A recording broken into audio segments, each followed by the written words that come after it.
Hi, I'm Lefty Kreh, and I'd like to talk to you a little bit about tying flies for salt water. Obviously, tying flies is pretty much the same, but for salt water there are some differences and some special techniques, and we even use some different kind of flies. For example, in salt water we may use a fly that's this big, which is pretty large, or actually even larger than this, or a little number 6 Crazy Charlie, which is a very, very small fly, and yet would be considered a large fly for some kinds of freshwater fishing. So what we want to do is try to talk about fly tying in salt water. Notice the size in bugs. Here you have a big bug and a little bug. So we're going to tie a lot of tricks, apply to freshwater fishing too. But we're going to address mainly tying saltwater flies. I hope to show you a number of patterns that are actually used in salt water. All the patterns we're going to show are really very effective, and you should be able to fish from offshore to inshore, from bonefish to sailfish, and everything in between. First thing I'd like to mention is that I use a piece of cardboard behind my fly, and incidentally, this is a good idea of fresh or salt water. Here we have a tarpon fly, and here a Keys-style tarpon fly, and with this background back here, we can see this fly very, very well. Unfortunately, the most junk in the world is on a saltwater fly or a tying table. And if we look at this fly now, and then if you look at what most people do and tie against all this junk, you can see that you can hardly see that fly. But when we put that piece of cardboard back there, now you can actually see your fly a lot more. I favor pale green. Some people use white. I find that pale green like this, sort of a non-glare piece of cardboard, works very, very well. We're going to talk about vices, and of all the vices I've ever used, this Renzetti Master Vice is the best, and it completely rotates, so you can see, you can tie this fly. It'll lock in any position instantly, and this vice will handle any fly from a size 28 down to, or up to a 10-0. We can also, and I have many years used, a vice similar to this one, which is the Norlander vise, and that's a pretty good vise too. It won't do all the things that the other vise will do, but it's a good rotary too. I urge you to use rotary vices if you can. You'll find that both for salt and fresh water, rotary vices really make a difference. They make tying so much easier. The kind of threads you use are kind of important in saltwater fly fishing. You can literally use all kinds of threads. The one that I favor for probably 90% of my fly tying is Danville's flat wax nylon. This has a characteristic that it's very, very strong, but unlike a lot of the larger diameter threads, it's not round. It can be twisted one way and make it even smaller. You can twist it the other way, just spin the bobbin, and it'll lay out flat, and it lets you put nice tapered heads on with lots of strength. There are some very small flies, such as your number 6 or 8 Crazy Charlies, and for that, I use Danville's Flat Wax 6-0 thread.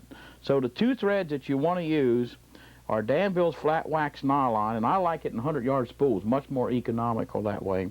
That's what I use for 90% of the time. For real small flies, I go to standard trout 6-0 fly tying thread.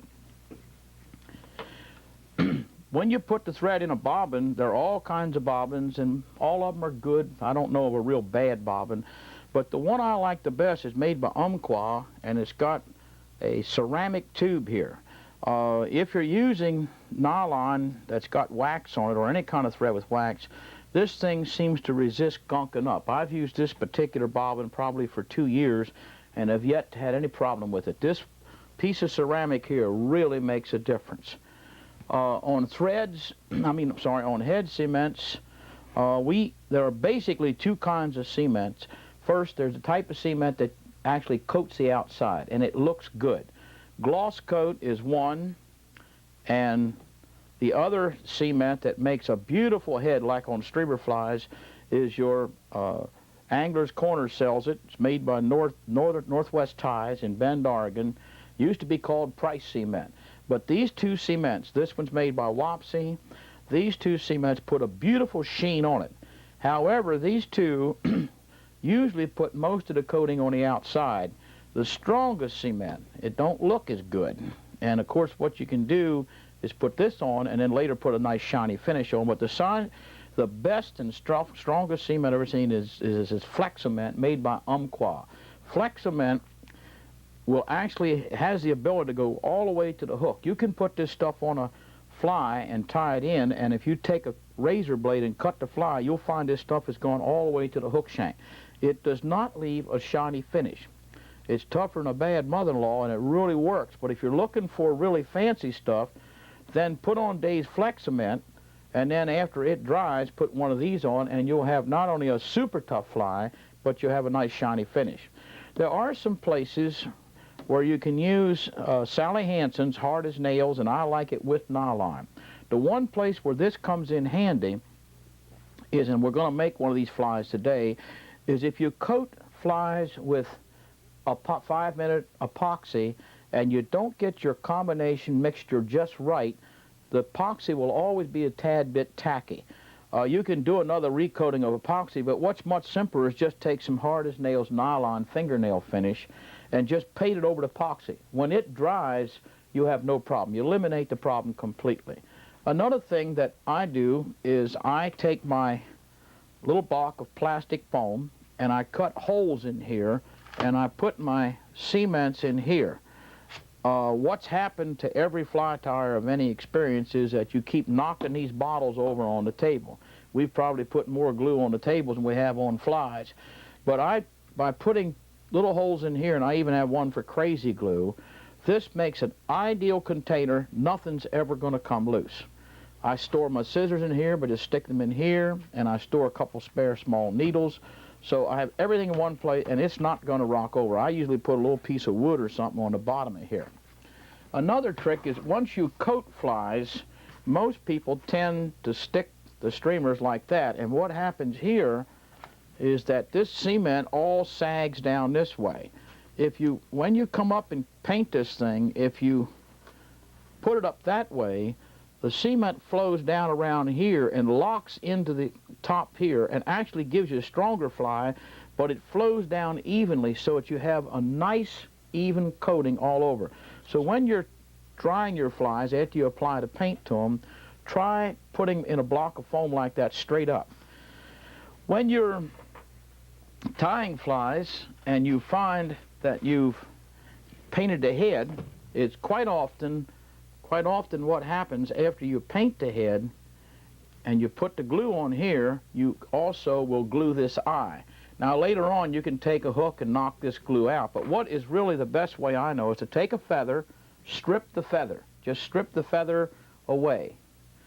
Take the gloss off of it, and while this, apply the paint here, then just take this and pull it through, and you'll find that that'll wipe every bit of cement out. Now you can take your fly and put it in your block of foam and you're okay. I'd also like to mention the use of Crystal Flash, or there's another one called Crystal Hair. Crystal Flash made by Umpqua. This stuff is a very, very shiny material, and it's a mylar, and it comes in many, many colors. What I do with it that makes it easy to handle is I simply put a whole bunch of these things up here. I just bend this little loop over, whip a loop, and I tie these on here, and I can move them back and forth out of the way. And when I want a certain material, I just push these out, come up here, pull out whatever strands I need, and clip them off. Actually, this is a fancy one somebody made me, but I just took the first one. I had a cat food can with a little bit of lead in it with a piece of wire coming up here hanging, and it worked very fine. One of the things, two things I'd like to mention about this crystal hair is, and I'll show you in the tying sequence, we really should not cut all this stuff at one spot, because right here is where you're getting your flash. If you've put this rainbow color, which is my very favorite color for most flies, if you put this in a fly along the side to give flash, and you cut it off all at one place, you're only getting flash at one spot. What I would suggest is cut some here, some here, some here, and some here. That will stagger flash all down the fly and make a much better deal. The other thing is that I find that this red crystal flash is much better on the throat or beard of a fly. As a fish comes up from underneath, he sees those red gills. And if you got this red stuff as he's coming up, it really shines. What I do is I save my red crystal flash, And when I get little short strands like this, I simply use these to make the throats on my flies. And we'll be doing that while we're tying here today. I have trouble selling water in the desert, but this book here is a book that I did on saltwater fly patterns. It's available through many, many fly shops. This is a book that actually has the different patterns in here, and then the tying sequences here, so that you can tie almost any kind of fly you want to tie. And you'll find there's 268 patterns in here. And of course, like any book you write, I found a dozen more right after I did the book. But these are patterns that have been tested and tried, and they have the dressings right here so that you can actually get the look here. You can tell exactly how to make it, tells what you need and what procedures needed to do that thing. If you're into saltwater fly patterns, as far as I know, this is the only book on the subject, and there are 268 which have been gathered from around the world. One more tip I forgot to mention. We use a lot of bucktail in saltwater fly fishing. If you look at this bucktail here, this is a typical bucktail, you will find that there's a dark spot running through the middle of this bucktail. This dark spot here is the dark hair on the back. So if we would take a razor or a scalpel and trim down here like this and do a little trimming, we actually can separate the two whites from the dark, and we'd end up, and of course this applies to color too, but what we would end up with, you see, is three nice clean pieces of material with no brown on these two white and no white on the brown. And you'll find out, first of all, these are much easier to store, and you'll actually get more material out of your bucktail. Okay, let's go into a couple very, very basic techniques. Many people, when they put the thread on here, will bring the thread up here, and then when they get the thread where they want, they will pick up their scissors and they'll cut this off. We can eliminate that problem. Incidentally, if you put your scissors on your third finger, don't put them on the second finger, but on the third finger, you can fold these out of the way, do anything you want, catch them, do this stuff, and you never have to look for your scissors. That makes a big difference. Believe me, once you learn that, you'll find you can tie more flies and you spend less time looking. Now, what we can do to not cut that, to save cutting that thread, is simply make whatever wraps you want to make, and then we can pop this. Now, this is very easy to do. Let me show you. First of all, this won't work. See, if I pull like this, this is not going to pull. See it? Okay. But if you make your wraps from right to left, right to left, right to left, right to left, right to left, right to left, just together, and then put these opposite each other and pop, the thread cuts right off. Now, that will save you that. We can do the same thing with a feather. Incidentally, I store all of my saddle hackles in small envelopes like this. I put a rubber band around the bottom and put them in here. When you extract this, you have perfectly nice straight hackles. You'll prevent keeping your hackles all mixed up this way. I would urge you to try to do that. You can also use this trick I just showed you. To see how I don't have to hunt for my scissors? You can also show this trick I just showed you to cut a feather off. Incidentally, when you use a rotary vise, you don't really need, once we finish wrapping up here, you don't have to put a whip finish or anything. Just hang the bobbin over here, and as you rotate the vise, you'll find the bobbin stays right there, and you can wind your thread. One of the nice things about rotary vise, many of the things nice, but one of the nice ones is you can lay these hackles exactly beside each other. Now, let's say we have finished wrapping this hackle, and we want to get rid of this part here. There's no need to go up here and use your scissors. In fact, sometimes you'll end up cutting part of this when you cut it off. Instead, wrap them from left to right, right against each other. Bring the feather over here, thread here, and pull, and you've eliminated cutting all your, you don't have to cut the feathers off. Another thing I'd like to show is a whip finish. When you finish your fly, there are many ways to finish a fly off, to finish the knot. The best way I know, and that's the one time I put my scissors down, is make whatever wraps you want to make on this head. Now, pull off about 10 or 12 inches of this line. put your first two fingers, a lot of people tend to put them on top, put them on the bottom, and rotate this thing 180 degrees, so that what you've got, you've taken your fingers and gone all the way around. Now, what you have now is this thread crossing this thread, around and cross. What we have is a circle. Now, the way to make a whip finish is to make the top finger go over the top and the bottom finger always go under the hook.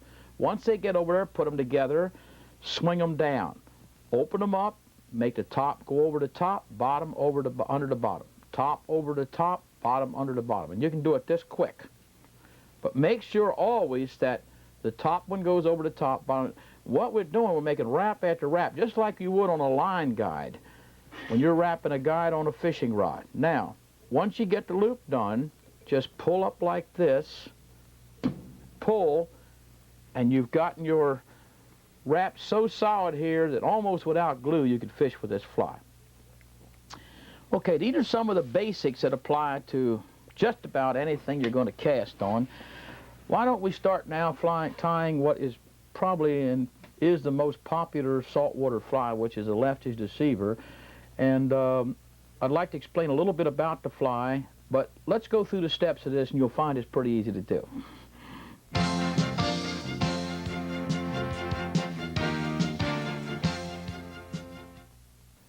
This is a Lefty's Deceiver. As you can see here, it's different colors, it's different lengths.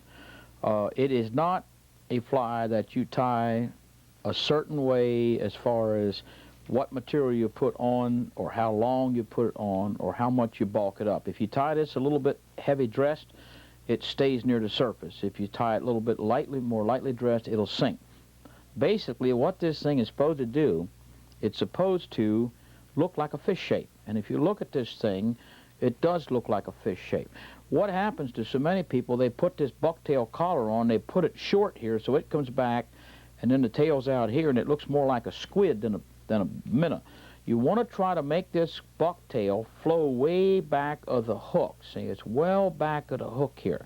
So when you put the bucktail, and we'll explain this during tying, I often like to put a grizzly feather on the outside. It kind of adds a little bit of a scale effect to the fly.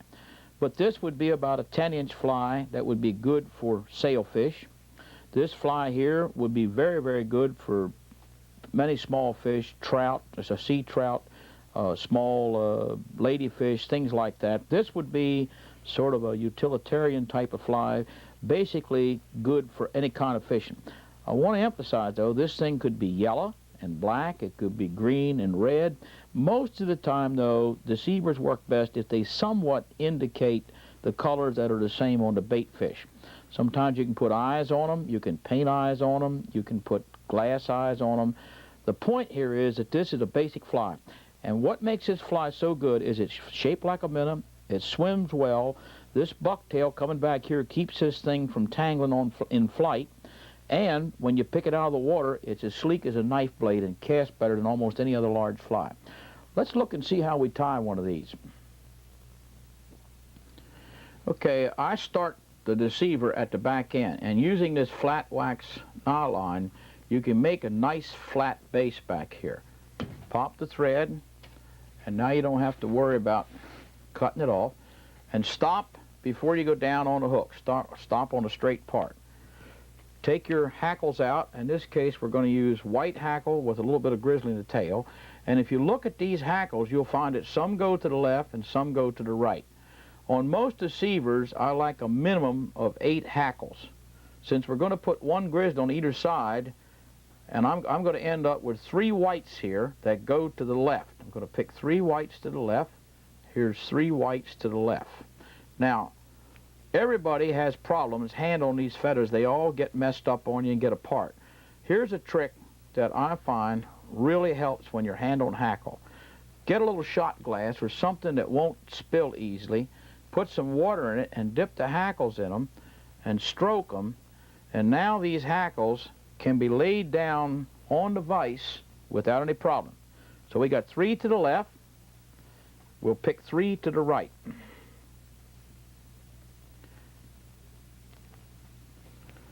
Just line them up. Make sure they're in line. Because once you put them in the water, you can take them apart. That's another nice thing about this. But now, if you just wet them in there and pull them, you now have 3 the other way. Now, pick up a grizzly neck or a grizzly saddle and pick one that curves to the left and one that curves to the right. And you'll find that by wetting these hackles, you can really make things easier for you. There's one to the left. We'll get one to the right.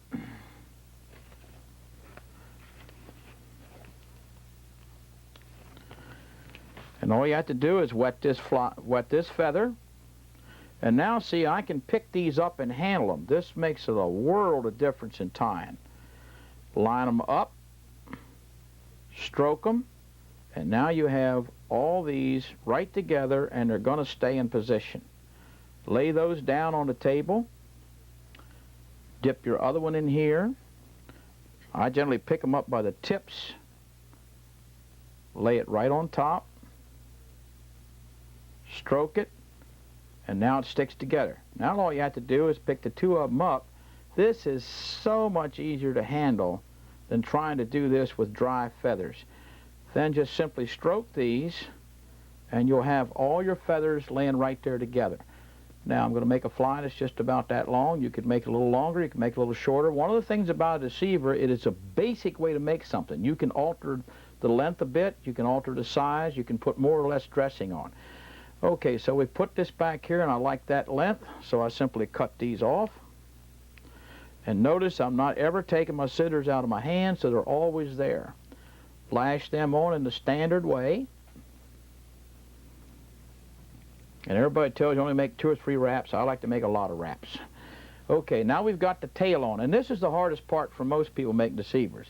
Now, if you have your crystal flash on a row like this, we can come in here easily now and just pick up a few strands. And incidentally, you don't want to overwhelm flies with flash. Most of the time, 4 or 5 strands is all you really need. So we're going to cut about 5 strands off of here. And we lock them in here like this. Now, don't come back and chop them all off at one place. Instead, cut one short, one a little longer, and finally one down here, and you'll have crystal hair all the way down. Don't let go of the hair here. One of the nice things about a rotary vise is we can now turn this over at what angle. We don't have to turn it all the way up, just turn it on an angle like this. It makes it easier. And simply put the other part of the crystal flash over here, and again, trim your crystal flash at different lengths. And what you now have is the hackle ready. This fly literally is almost half done already. This is really a pretty easy fly. If you want to cock a wing up, if you happen to get the wing so it's down this way, you can make 1 or 2 wraps back here. See how that pulls the wing up? Obviously I don't want to do that here, but you can adjust the tail of a fly by making that under wrap.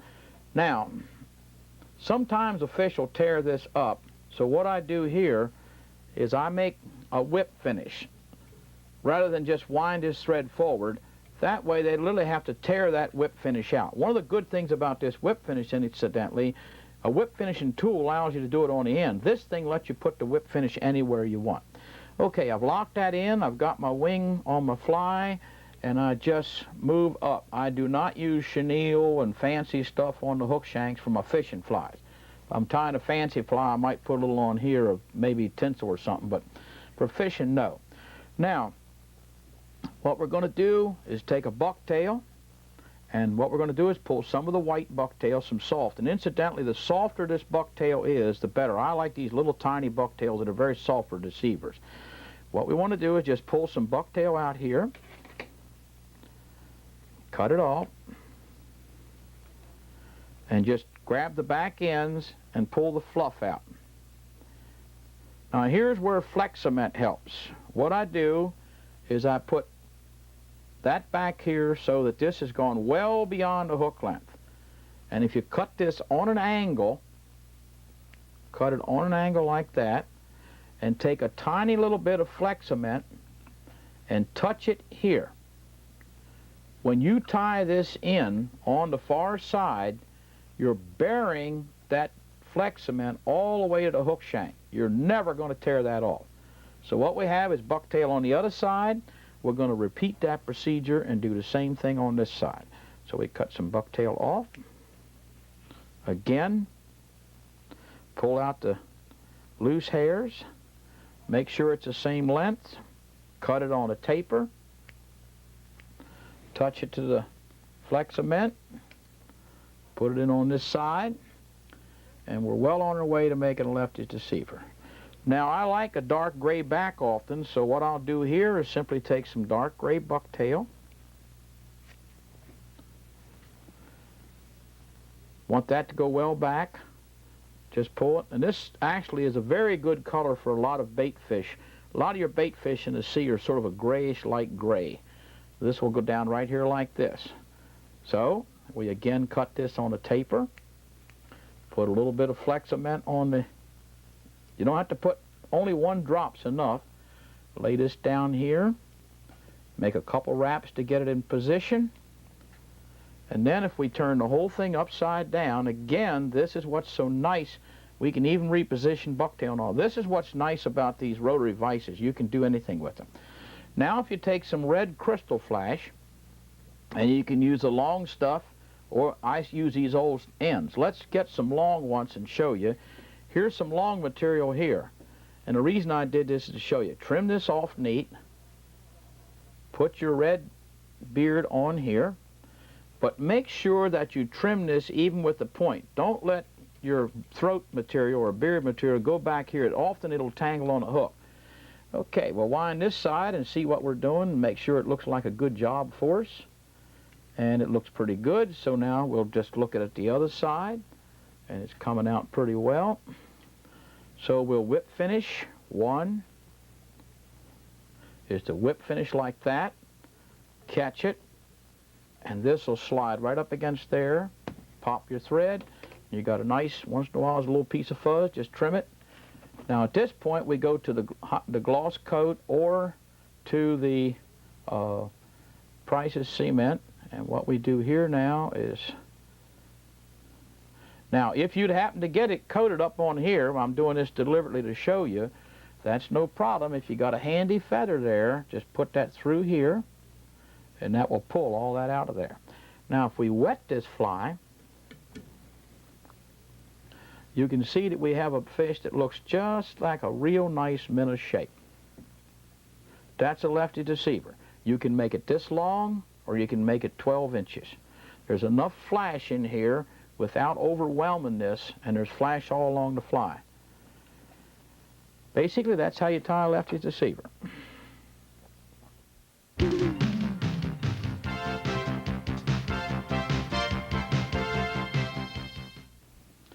If I were to just had to fish the rest of my life in salt water with just 2 underwater flies, there'd be no question that what I would use would be a lefty deceiver and a Clouser's deep minnow. This is a Clouser's deep minnow, and with it, in the past 2 years, in the Pacific, Atlantic, and all over the United States, in freshwater, Canada, Central America, just about everywhere, I've caught 39 different species of fish on this fly. Even though it has lead eyes, it's surprisingly easy to cast. What this fly is supposed to do is look like a minnow. And most minnows, when you look at them in the water, really you don't see everything. You don't see gill covers and anal fins and all this sort of stuff. You see what looks like a suggestion of a minnow, and usually an eye. That's what the Clouser deep minnow does. These can be made, this one is about, as you can see, this one is about 8 or 9 inches long. I have made these up to 12 inches long for offshore fishing, and this one is on a size 2 hook. It's one of the best permit flies I've ever used. It's chartreuse and white, and it's the one we will tie here today. The one that's white with gray, most of them have a white belly and a darker back to imitate minnows. We use ultra hair, which works very, very well. I like it better than fish hair because it doesn't tend to tangle as much. Or, in the smaller flies, I actually prefer bucktail. It still seems to have more light. Basically, what you're doing is you're going to put a pair of lead eyes on here and a simple wing. This is one of the easiest flies that you ever tie, and more than that, it's one of the most deadly. let's look now and see how we tie a clouser deep minnow. This is probably the easiest fly you're ever going to tie. Start about 1/4 of an inch back from the eye and build yourself a little ball. Pop the thread, and if it doesn't pop, once in a while it won't, your scissors are always there. Move over and make another ball. So what you really have is a ball here and a ball here with a space in between. This is a good permit fly, this particular clouser. I find that you can pick these things out of the box easy. These are nothing but lead eyes. Pick them out of there with a pair of scissors. It works easier than trying to get in there with your fingers. Lay it on here, make 2 wraps, laying it right in between those 2 balls of thread, couple wraps this way, line it up till it's straight, then simply a couple of figure 8s, which most fly tiers know how to do. Now here's a trick for using on the clouser deep minnow. Now come up and go under the other back eye and under this, but never under the hook shank. Never under the hook shank. Make about 6 or 8 of those, and what you're doing is packing thread up underneath each side right against the shank. And once you've got that, then you can make a couple more figure 8s. If you really want, you can now turn this over and drop a drop of crazy glue right in here, which will even cement it even better. Usually I don't fool with that. Okay, now we take some, and incidentally, you don't want to use too much of this. If you use more than about a barn burner size match bunch of this stuff, you've used too much. If you notice, I've used very, very, very little bit of white. Much whiter than what you'd normally do. Okay, we cut this on an angle. Touch it with a little cement. That cements that in there. Now we use a tiny bit of crystal flash, and you don't want to overwhelm this thing. I'll just take about 4 of these, and I just double them over so that one end is shorter than the other. Just double them over and trim them closely and lay them right in here on top of the white. Lay them on top. Don't put too much in. Everybody tends to put too much. Get a little bit of chartreuse bucktail, cut it off, and again, I really emphasize we're going to get rid of most of this. We just want these long, thin strands. You can see there's very little bucktail here. You don't want a lot. Lay it up here so it's the same length as your white. Cut it off. A little flex cement.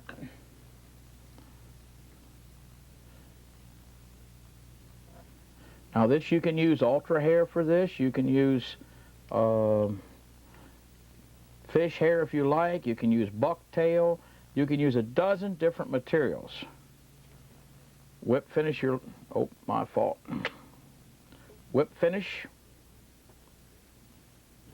Use your scissors.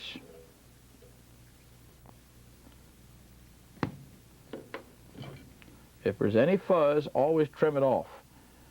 Now that's all there is to this fly. Put a little tiny head cement on here. And the rotary vise makes this so easy to do. If we wet this fly,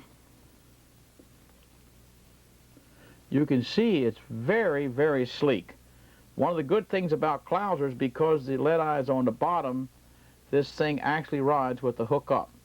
This fly has gotten at least 50 permit that I know of. I got 3 on a recent trip with this fly. Now, the trick to fishing this for permit is simply to fish it until the permit sees it and then let it drop to the bottom and then just wiggle a little bit on the bottom. But this is one of the finest all-around underwater flies you'll ever fish. All there is to making a clouser deep minnow.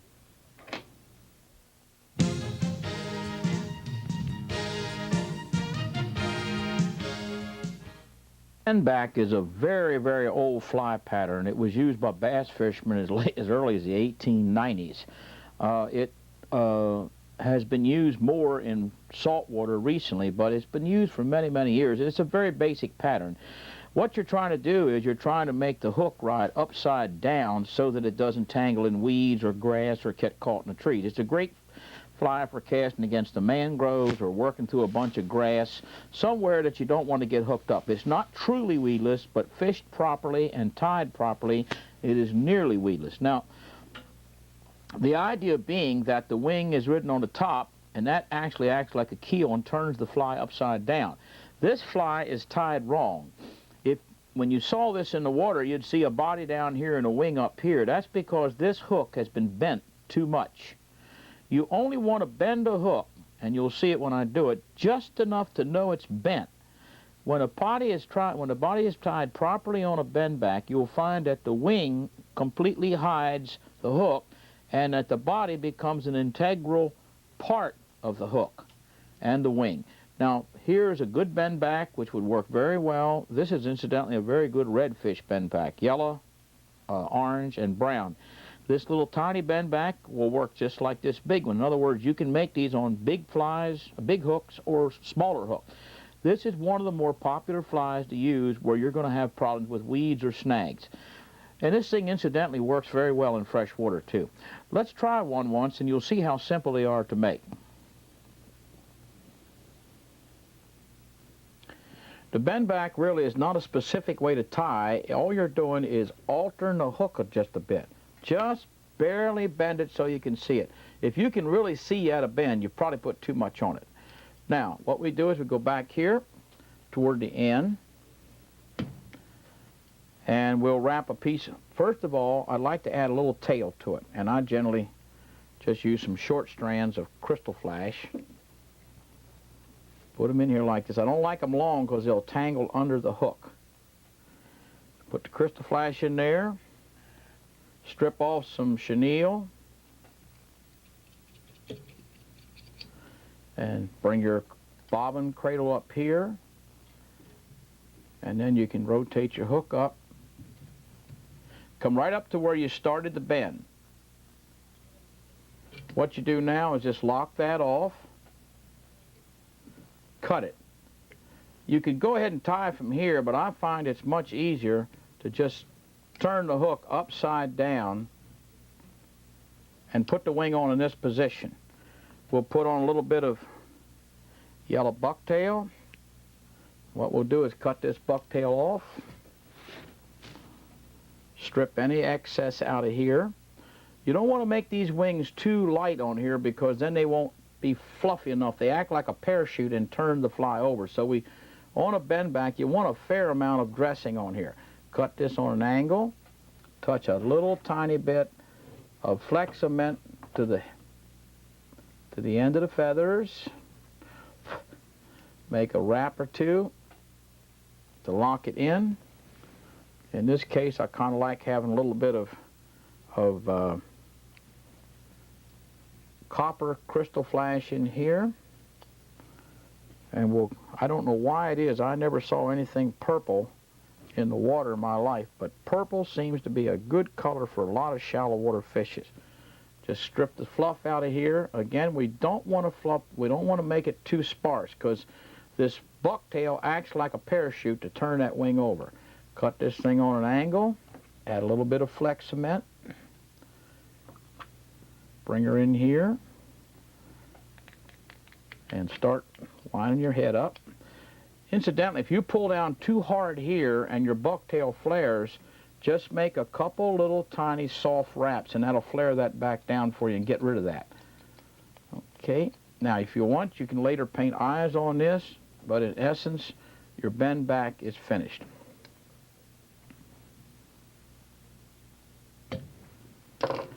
Just put a little high gloss finish on the head of this fly, and this rotary makes this so easy to do. And there's your bend back fly. See, your wing hides the hook and the body and the hook are all together.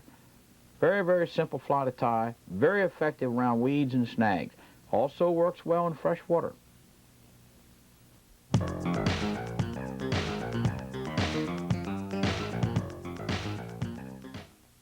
This is a pretty old pattern. Joe Brooks, who was really the father of modern saltwater fly fishing, popularized this fly many years ago. Unfortunately, in fly fishing, it seems a lot of things that are old are sort of regarded as not being very good.